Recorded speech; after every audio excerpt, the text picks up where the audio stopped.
Entrepreneurs aren't born, they're brewed. You are now listening to the Entrepreneur Podcast with your host, Adam McChesney. Let's grow! Welcome to the Entrepreneur Podcast. I'm your host, Adam McChesney, and I want to thank you for being here today. We are live from Half Coast Studios here in St. Louis, Missouri. Thank you, as always, to Half Coast for this amazing setup and for sponsoring the show. If you're looking to start your podcast or take your current one to the next level, then you definitely need to come check out what these guys have going on. Contact them today for a free consultation. And if you're listening, please be sure to subscribe to the show and leave us a 5-star review on Apple and Spotify. We would love for you to share this content on social media by tagging me, and this way we can get this content out to more people. Today, we have another great episode lined up for you. This is someone that I have been watching take serious action and making some incredible serious noise right now. I've been connected with and following him for some time through our Apex community, and it's been incredible watching his journey from afar. He's operating at a whole different level than most people, and he's seeing the fruit of his work pay off in all areas of his life. My guest today is Doug Mitchell. He is the president and CEO of Argenta Solar and podcast host of Building Great Sales Teams. He currently lives in San Antonio, Texas with his family. Doug, welcome to the show. Appreciate you for having me, brother. I'm excited to be here. Yeah, man, really excited to dig into your entrepreneurial journey, learn a little bit more about you. I know we've been connected for quite some time, but always great to get on a podcast and chop things up. So for our guests, for our audience, we like to take our guests through their entrepreneurial journey and compare that to the beer brewing process. Thus, we came up with the name Entrebrewer. So starting up at the top, Doug, we like to get a little bit of information about you, just getting a little backstory on who you are, where you come from, and what you do. But we like to start kind of here at the present now. So tell us what you got going on right now and what you do, and then we'll work backwards from there. Yeah, of course. Well, like you said earlier, I'm the CEO of Argenta Field Solutions and Argenta Solar. I'm also a sales team consultant. And so I have clients that are looking to either hire their first salesperson, or they have a sales team and they just want to take it to the next level. And then also I've got the podcast, which I'm incredibly passionate about right now. We're doing 3 episodes a week, and it's all about building great sales teams. And the conversation always ends up being about general entrepreneurship, but there's always something that you can take away that can help you with your sales team there too as well. I love it, man. Yeah, I've been following the podcast, and it's definitely taken off. So kudos to you on that. That's always exciting. And it's definitely a fun time. I love doing the podcast myself. So what were you doing before everything with Argenta? What's your background? What's all that look like? Oh man, I was trying a bunch of different stuff. You know what I mean? I probably had about 20 different jobs, got fired from every single one because I kept telling my supervisor or my boss what to do. Turns out they don't like that. I was never really meant to work for anyone. And I'm sure you get that a lot with the guests you have on here. And I started several different businesses. I did mobile detailing. I did the yards. I did marketing for realtors and real estate companies. I did the business cards, all that kind of stuff. And I ended up, the jobs that I did do really well at, I ended up working for other entrepreneurs, and kind of learning by osmosis from them. And then eventually I got the opportunity to buy Argenta, which at the time was a year-old door-to-door sales company. And the previous owner had sunk about $200,000 into it, couldn't get a profit out of it, asked me to start managing it, got it back to black to where it was actually viable. And then he wanted to sell it. So I asked him to own or finance it to me. He agreed to the deal. So I paid $200,000 for the company. It was probably worth nothing, but I didn't care. It was my opportunity into the entrepreneur space. And then a couple of years later, we scaled it to 13 offices, over 100 salespeople, and about $5 million in commissions after that. So that's kind of how I got my start into entrepreneurism. That's amazing. So how long ago did you purchase the business? 12 years ago. 12 years. Wow, man. That's exciting. It's been a while. Yeah, that's exciting. And so I know you mentioned, because I always like understanding, and I think our audience will get some value in it as well. So you mentioned starting businesses kind of from scratch. You mentioned auto detailing, lawn, some marketing stuff, and then you have this other business that you took your entrepreneurial passion and you purchased. What are some of the biggest differences that you were able to kind of figure out from buying an existing business and being able to thrive in entrepreneurship to starting something on your own, which you had done a couple times? it's a whole different animal, right? Because when you're buying something that is already existing, there's some systems and processes in place. Granted, when I bought Argenta, I pretty much built them out from scratch, but I knew more or less how the model worked. Versus now, a good example would be Argenta Solar. I'm over a year into Argenta Solar, and I'm finding out, okay, maybe my install dates aren't 45 days. Maybe they're 120. You know what I mean? And so that's stretching the cash out, right? And that's causing me to have to pull from other funds and stuff like that. And so I'm kind of learning that the hard way right now, the fulfillment side of things, versus I mainly worked on the sales side, got paid a commission, and then went and signed up another customer in my business before. Now I'm actually having to fulfill the product. And that's a whole nother animal when you're dealing with that. Absolutely. Absolutely. I came from a very similar space, being a sales rep in corporate America. And the transition for me from sales rep to CEO was one of the hardest things, because all I knew how to really go do was go sell. And then someone else took care of actually taking care of the product, the fulfillment. I serviced it. Right. But what were some of your key takeaways from making that transition from sales rep to CEO, and what's the evolution of that been like? I would say the hardest thing that I see for people it was easy for me, because for whatever reason, I had a natural knack for developing systems. Right. And so I only knocked doors for 3 months before I had to take a step back and say, hey, I've got to run the business. I've got to, be a sales manager versus a salesperson. Right. And in those 3 months, though, I learned everything that I needed to know about the sales process, and I started documenting it, from the script to the actual SOP for processing the sale, to understanding, okay, how do I train someone to do this, to, all right, if I'm going to have a sales meeting, how should it be structured? And so I built out this little mini sales program, and then I was able to start recruiting from there. But if you don't take that leap, you know what I mean, where you're not comfortable anymore because you're not driving the revenue, and now you're management, now you're acting more like a CEO and running the business. If you don't take that leap, what I see is a lot of CEOs that are stuck in the sales rep, position. And it's very hard to make that transition, because they have to take a leap of faith. They have to put the sales of the business in someone else's hands, which is very hard to do unless you have a very good sales program that you've built out and is ready to go. Yeah, no, I love it. You hit it right there on the head. So for the audience listening, I think some key takeaways for me, because I just made this transition in my business as well, and I'm not great at processes and systems. I also struggled to take that leap of faith, but it's very key to, if your true goal is to start working on the business and become the CEO within your organization, regardless of if it's sales or marketing or operations or any of those types of things, you have to document every step of that process to be able to replace yourself running that department within your company, and then becoming the manager of the sales team and things like that. So I love how you touched on that. I think that's great. Now we'll kind of get into some of the key ingredients. So obviously, great beer is going to have some incredible ingredients with it. In the entrepreneurial space and in your journey thus far, what are 3 main things that have made you successful? Well, one of the things I hear a lot from entrepreneurs or people that once owned businesses is, my business failed. And that statement by itself, I feel like, they're deflecting accountability. They're saying, hey, I had this business and this business fails, like it's a whole nother entity or something. And, technically for the tax man, it is, right? But for your mindset, that business is you, right?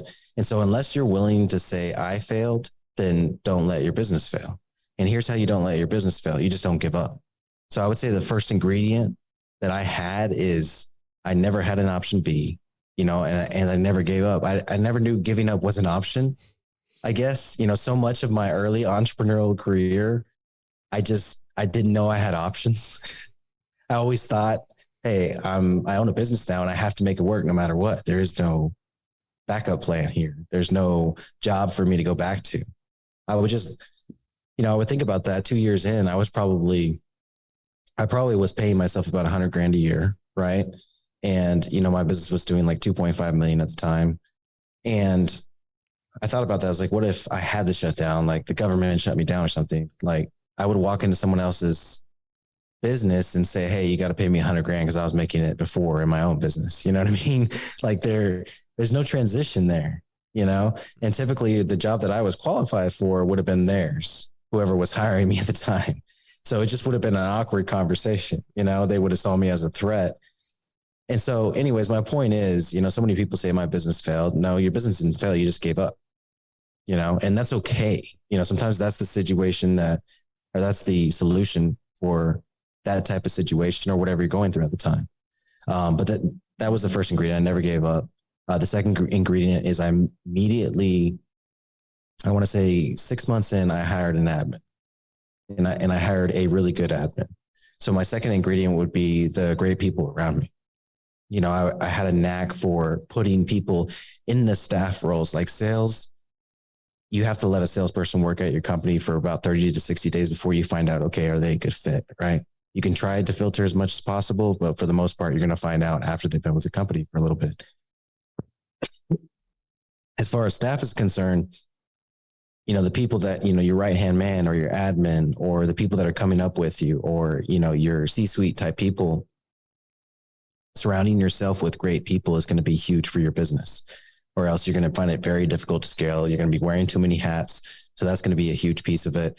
And then the third thing would be, I also believe that, entrepreneurs aren't just average people, right? I believe all of us have some kind of crazy talent that goes on display when we start our own business, and nobody realizes it until we start our own business. And then all of a sudden we scale and we blow up and we do really well. And, we want to be that beacon for people that anybody can do this, but that's not true. Like some of us are just born with a talent, and mine is directing systems and solving problems, right?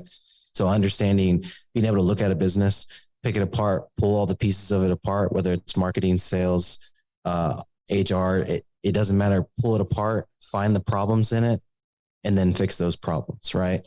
And so that's always been my talent, the ability to break down a business and understand all the pieces of it.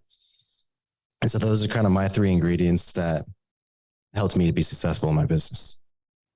Awesome. I think that I love that you talked about that no option B. You didn't know that there was another option, or you weren't thinking about it. I think often too many entrepreneurs are already looking not necessarily for an option B, but maybe like a 1A, like a shiny object syndrome. Oh, hey, well, I already started this. And even though this isn't fully, functional or scalable without me, I'm going to go do this. And I started an auto glass business for no other reason than I knew how to get to the first page of Google, and it, great learning lessons, but it was a nightmare because I didn't make that one thing my thing until it was able to run without me. So I think you hit on some really incredible stuff, obviously also with the team aspect as well. And then just the entrepreneurial, who we are as entrepreneurs. We are definitely a different breed, and we need to kind of go in and hone in on those things that make us who we are and shine that light. So I appreciate the insight there. So as we transition more so about the brewing process as a whole, obviously, I like talking about this one because, as you alluded to, a lot of people are like, hey, he's been doing it for a little bit. Most of the time, people will see us once we have taken off. They don't follow the journey, or they don't care to diagnose what took 2 or 3 years to get to where you're at. So obviously, in entrepreneurship, those things don't happen overnight either. Talk to us about some of the ups and downs you've had in terms of your journey, some of the highest of the highs and the lowest of the lows. So, like I said, starting out, I didn't know what the heck I was doing. And so I was just taking it day by day, right? And I'm thankful for that, because my first 3 or 4 years in business, I learned everything the hard way. And when you learn things the hard way, you tend to not repeat those mistakes. You know what I'm saying? And so one of them was cash in the business, right? And of course, there's levels to everything, right? But at the time, I should have kept probably 40 to 50 grand of cash in the business. That would have been 90 days of payroll at that time, right? Without commissions included, but commissions pay for themselves. And so I got a call from my previous partner who was bankrolling me at the time, and I was paying him a factoring fee for that bankroll. Basically, I'd send him an invoice from AT&T. He'd pay out that invoice like 80%, and then I would be able to make payroll, right? But I was paying for sales that I was going to get paid for the following month, this month, right? And so I got a call from him. He's like, hey, the well's dry. I had to move some of the money for my other business or whatever the case. I don't have any more money for you. And I'm like, well, I can't make payroll now. You know what I'm saying? Like, you can't just call me 3 days before and tell me you don't have any money for me. Well, that's what happens when you do factoring with an individual versus like a legit business, right? Or a bank or a line of credit. And so I got 3 days to make payroll. I think payroll at the time was like $7 or $8 grand. Nothing crazy. This is 12 years ago too. Okay. And I had like 5 salespeople. So, I'm like, oh crap, how am I going to make payroll? And, so I start asking around a little bit, and my sales manager at the time says, hey, there's this guy. It's a little weird. He lives in this trailer park over here, but he's got money. And if you borrow this amount today, then you pay him back like in 2 weeks, like 25% more, some stupid rate like that. Right. Mm-hmm. And so I'm like, it sounds shady, but I got to make payroll, right? I can't show up that day and not have checks for my guys.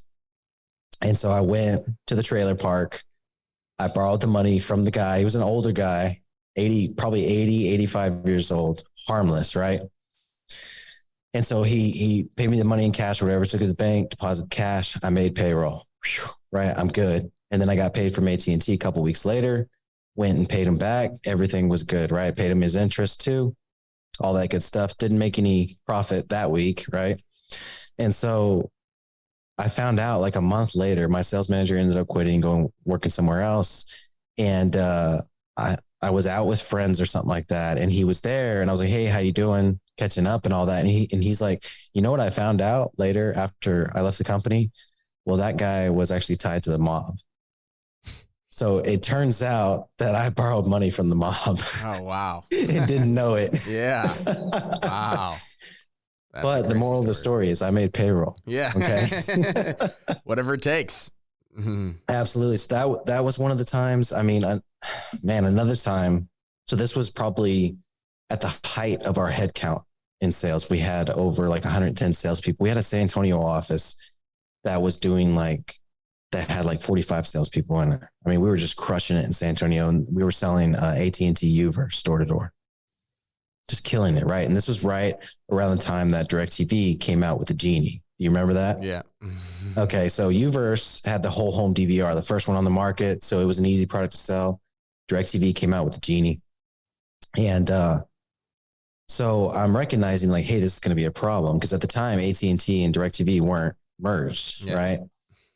And so I was like, we've got to start working on a DirecTV contract, but we get paid more because we're exclusive. So I kind of stayed there, and I was like, we're going to stick with you first, right? And so a manager that I had before, probably my highest paid manager and regional director at the time, ended up wanting to get his own contract, right? So I'm like, okay, look, you're going to leave either way. I may as well do you a solid and give you a recommendation for a contract. He wanted to go into commercial. And so I gave him the recommendation. He got his own contract and everything. Well, it ended up being that he came back, recruited half my office away in that San Antonio with his DirecTV contract, and recruited half that office away. So that was probably one of the worst gut punches and the beginning of the end of that crazy headcount that we had.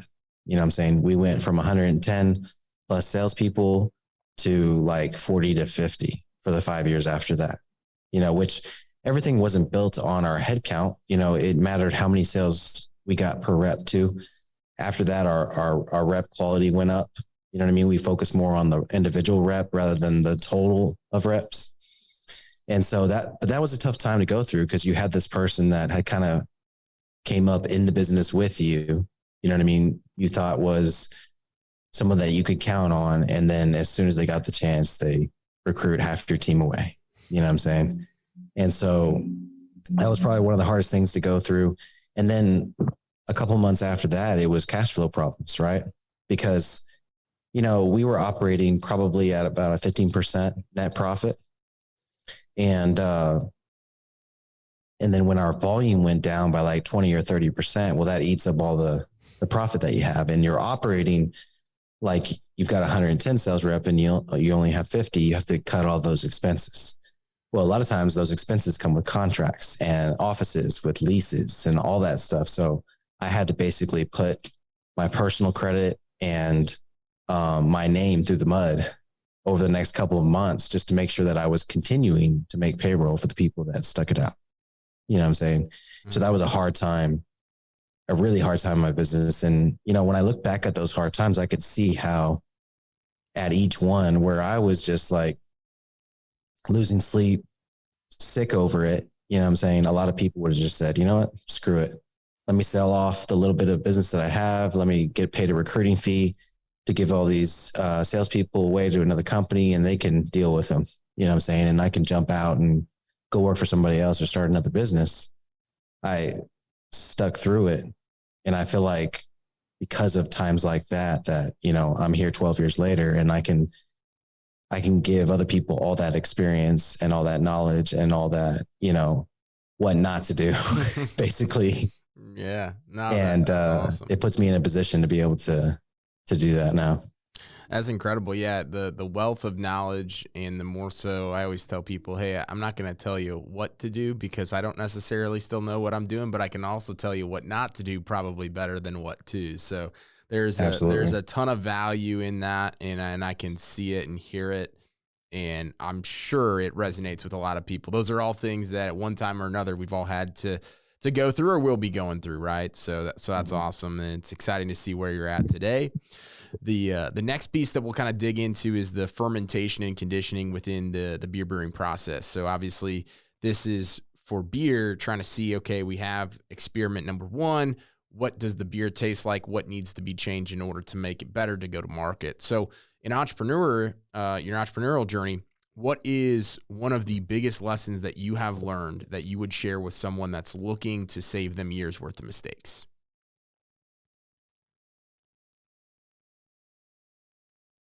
I mean, I'd have to go back to the systems, right? One of the things that I preach a lot, and what I would tell any entrepreneur in general right now, to build a great team.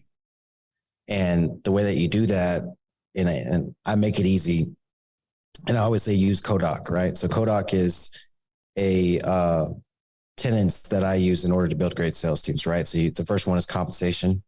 Second one is operations, development. Opportunity, development, operations, and culture. Okay. And what Kodak is it's an audit of your business or a sales office or a sales team that kind of says, okay, what is the health of this? Right. And basically asks a bunch of questions under each of those, like compensation. Is it on one sheet? Is it simple? Is it scalable? Do they have multiple products on there? Can they get promoted to higher end products, whatever the case is?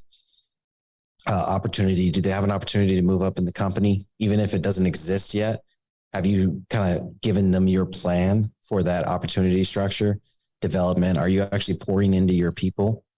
Are you not just developing them for the position in the company, but developing them as humans, helping them understand, okay, how do taxes work?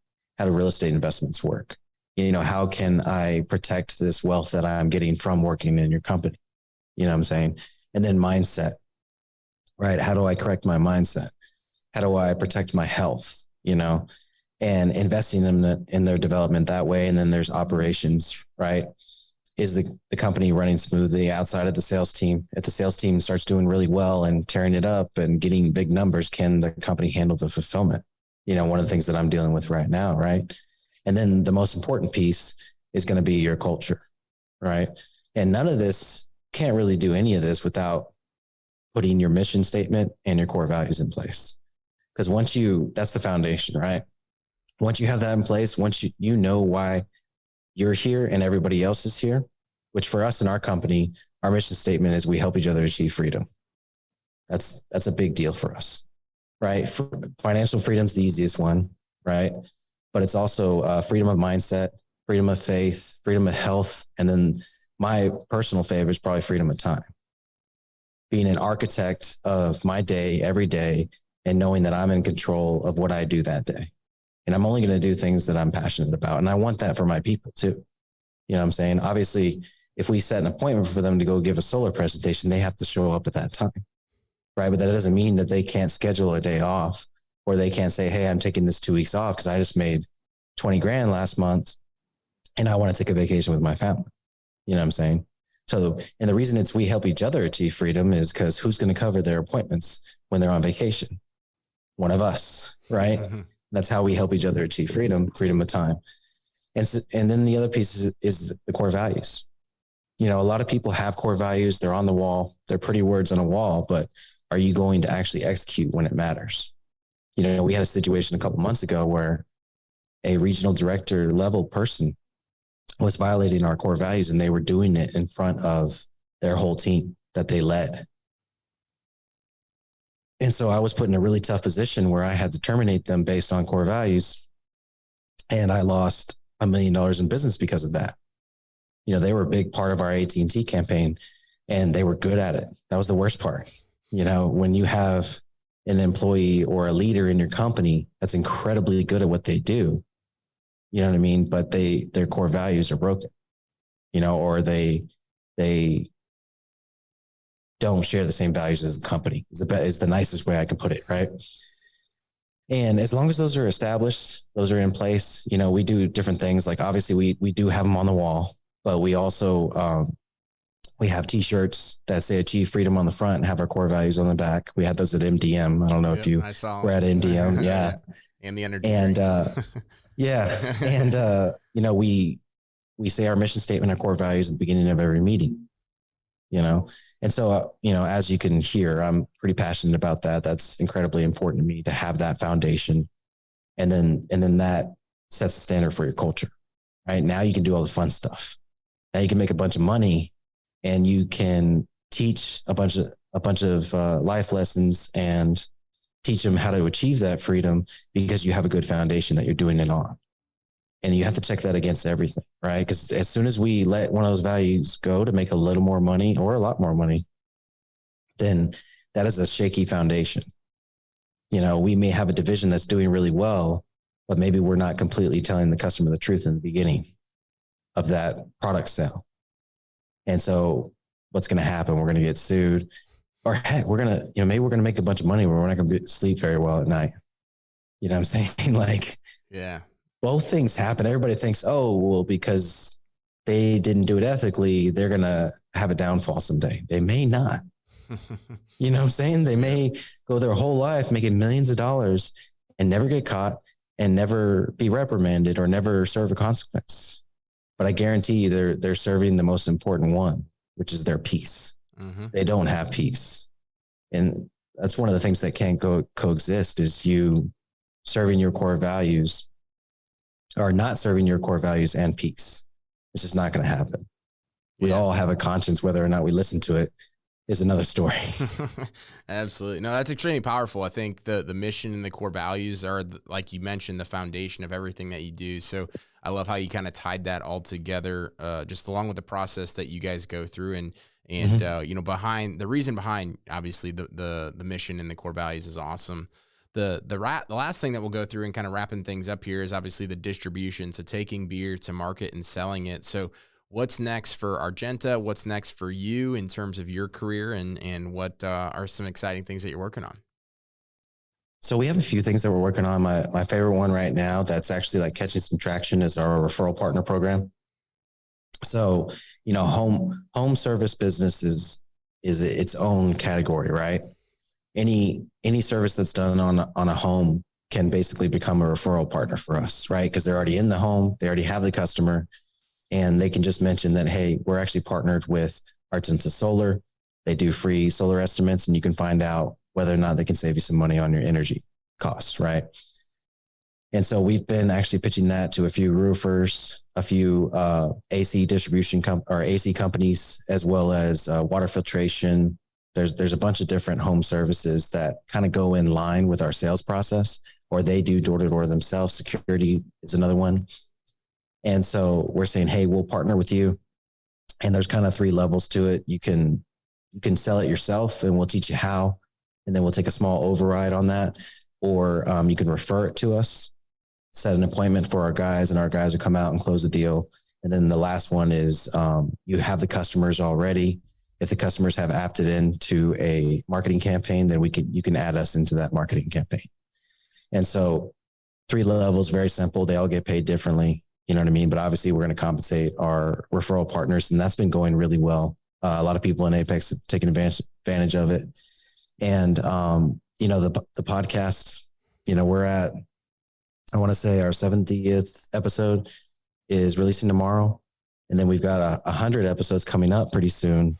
And so we're going to do some crazy stuff for that. We actually just did a panel episode. Have you tried that yet? No, I haven't. It is not easy. Yeah, I bet. I'll tell you that right now. I mean, obviously you got a whole studio set up. So imagine like 4 other people in there, and then you're shooting them questions and stuff. Yeah. And so, but we've been trying to do some different stuff, and trying out different things. And then there's the consulting piece. So, obviously building sales teams over the last 12 years has given us a lot of knowledge, and not just me, but my guys that have come up with me. Right. And so all of them are incredibly qualified to go out and consult someone else on how to kind of start their sales program. Right. So Argenta Consulting was kind of born 6 months ago. And right now it's just me. Right. And I'm doing consulting. I'm flying out and spending time at, clients' locations and stuff like that, getting to know their staff and understanding how their business operates so that we can install a sales team for them. But eventually I'd like to just be kind of the rainmaker for that, bring in the clients, and then send my guys out to locations. So it's kind of a cool opportunity structure, right? You come in as an entry-level sales rep. Maybe you set appointments for solar, you sell cable, whatever the case is, on either one of our campaigns. And then as you move up in the company, you become a manager, regional. Then you get at the point where you're kind of like, we can go back to the mob reference, right? A made man. You know what I mean? You kind of become a made man. And once that happens, okay, now you're eligible to do consulting gigs.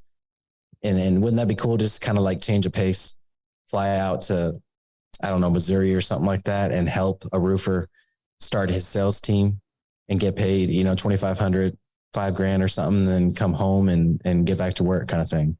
That's awesome. So we kind of want to mix it up there, but that's kind of what's next for us. That's incredible, man. Yeah, I'm excited to see all those things take off and build and continue to grow, and have no doubt that they will, and really appreciate you coming on the episode today, man. Where can people find out more about you, Argenta, things like that, whether it's a website, social links, etc.? Yeah, txbizdad.com is the easiest way. All of my social handles are at txbizdad. So whether you want to find me on Instagram, TikTok, YouTube, it's all txbizdad. Awesome. Well, we'll have that all in the show notes. Doug, it was great having you on, man. Great getting to know you a little bit better and learning about your story. So I appreciate you taking the time. It was an honor being on. Thank you, sir. Thanks again, Doug, for tuning in, or for joining us today. And thanks to the audience for tuning in today. I want to thank you again for everything that you've done, subscribing, downloading, and sharing our content. Leaving a 5-star review goes a long way. And thank you again to Half Coast Studios. If you're here in St. Louis and looking to start your own podcast, then you seriously need to come check out what they have going on here. We'll see you all next week. And remember, entrepreneurs aren't born, they are brewed.